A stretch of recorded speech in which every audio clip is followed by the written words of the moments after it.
तो अनअकैडमी के unlock 20 offer का आज आखिरी दिन है। इसके अंतर्गत अगर आप हमारा रेफरल कोड यूज़ करते हुए अनअकैडमी के सब्सक्रिप्शन लेते हैं, चाहे वो आइकॉनिक हो चाहे वो प्लस हो, तो आपको 20% डिस्काउंट जो है वो स्ट्रेट अवे मिल जाएगा। याद रखिए हमारा रेफरल कोड जो है वो मैट्रिक्स 10 है, जो कि आपको डिस्क्रिप्शन में मिल जाएगा। तो चाहे आप एनडीए के सब्सक्रिप्शन लेना चाहते हो, सीडीएस के लेना चाहते हो, या फिर एफकैट, नेवी, एसएसबी और सीएपीएफ के सब्सक्रिप्शन में भी आपको 20% डिस्काउंट स्ट्रेट अवे मिल जाएगा। और जो डिस्काउंट के बाद अमाउंट होगी वो आपको स्क्रीन पर दिखाई दे रही होगी। तो आज लास्ट डे है, आखिरी दिन है। 20% ऑफ आपको स्ट्रेट अवे मिल जाएगा। मौके का फ़ायदा उठाएं। डिस्क्रिप्शन में दिए गए लिंक्स पर जाएं और अपने हिसाब से अपने कोर्सेज को चूज़ करें। बाकी काउंटडाउन टू सीडीएस 2 के नाम से full length mock test series जो है वो चलाई जा रही है और ये 28 अगस्त से चालू है।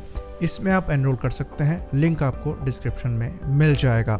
वहीं पर एक और कॉस्ट इफेक्टिव ऑफर जो है वो चलाया जा रहा है। इसे अनअकैडमी लाइट कहा जाता है और ये एनडीए, सीडीएस, एफकैट तीनों के लिए ही अवेलेबल है। इसके अंतर्गत आपको ईयरली सब्सक्रिप्शन जो है वो 319 रुपये का ही मिलेगा और इसको सब्सक्राइब करने के लिए हमारा रेफरल कोड मैट्रिक्स 10 आप यूज़ कर सकते हैं। अगेन सारे लिंक्स आपको डिस्क्रिप्शन में मिल जाएंगे। ये बात आपको बता दें कि लाइट सब्सक्रिप्शन में आपको फ्री लाइव क्लासेस मिल जाती हैं, प्रैक्टिस सेक्शन मिल जाते हैं, फुल लेंथ टेस्ट सीरीज मिल जाती है और साथ में सेक्शनल और पीवाईक्यू टेस्ट सीरीज भी मिल जाती है। तो आप यहाँ पर मौके का फ़ायदा उठा सकते हैं।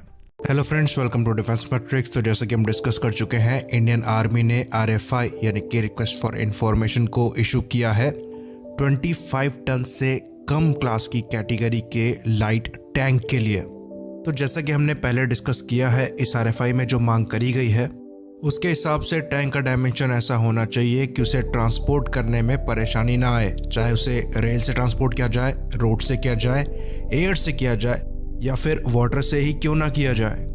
साथ ही साथ उस टैंक में थर्मल नाइट फाइटिंग कैपेबिलिटीज़ होनी चाहिए, एंटी एयरक्राफ्ट गन होनी चाहिए और वो स्मार्ट म्यूनिशन के साथ साथ एंटी टैंक गाइडेड मिसाइल्स भी फायर करने में सक्षम होना चाहिए। तो ये जो कैपेबिलिटीज़ मांगी जा रही हैं, इन कैपेबिलिटीज़ के साथ 25 टन कैटेगरी में अभी तक कोई भी टैंक, प्रिसाइजली कहें तो कोई भी लाइट टैंक अवेलेबल नहीं है। एकमात्र टैंक जो इस आरएफआई के सबसे क्लोज आता है वो रशियन 2S25 स्प्रूट एसडी टैंक है, लेकिन उसमें भी आर्मर ना के बराबर है और जो एक्टिव प्रोटेक्शन सिस्टम है वो मौजूद नहीं है। लेकिन वो 18 से 20 टन का टैंक है, यानी कि 18 to 20 टन का टैंक है, तो उसमें अपग्रेड की पॉसिबिलिटीज़ हैं।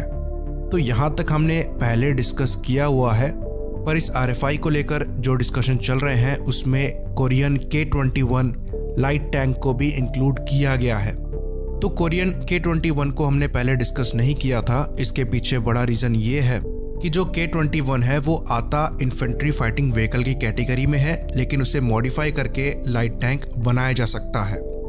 तो 2013 में बेल्जियन कंपनी कॉकरेल ने साउथ कोरियन डूसान डीएसटी के साथ एक टरेट को डेवलप किया, जिसका नाम कॉकरेल XC8 टरेट रखा गया। तो ये कॉकरेल के CTCV 105 टरेट पर बेस था और इसमें 105 mm की गन लगाई गई।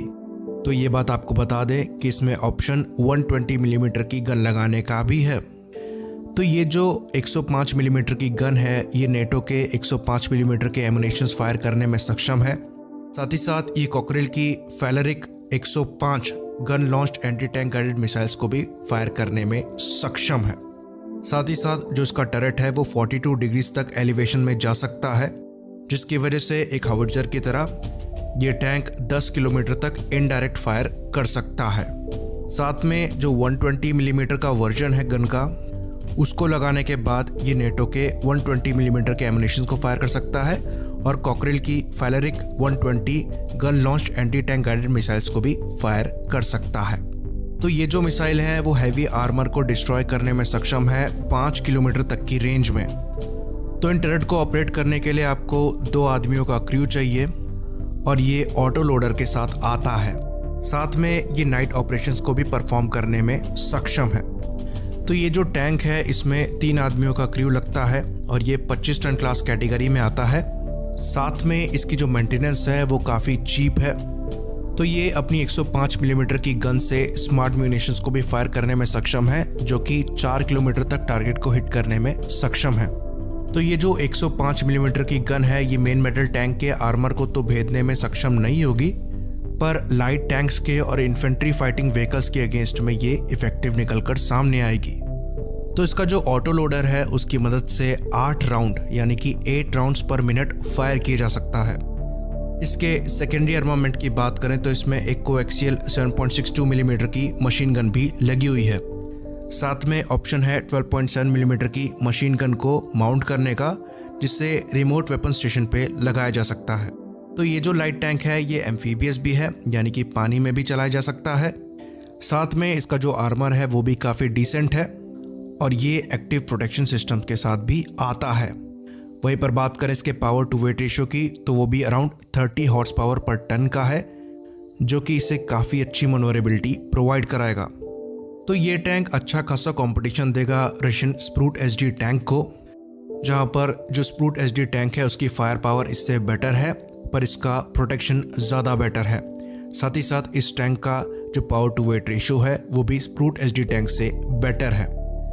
तो रशियन स्प्रूट एसडी टैंक के बारे में हम पहले ही डिटेल में बात कर चुके हैं, उसका वीडियो डिस्क्रिप्शन में शेयर कर देंगे। साथ में यहाँ पर ये बात भी क्लियर होती है कि दोनों टैंकों में मॉडिफिकेशन की पॉसिबिलिटीज़ हैं और इंडियन आर्मी के रिक्वायरमेंट्स को पूरा करने के लिए इनमें ज़रूरी मॉडिफिकेशन किए जा सकते हैं।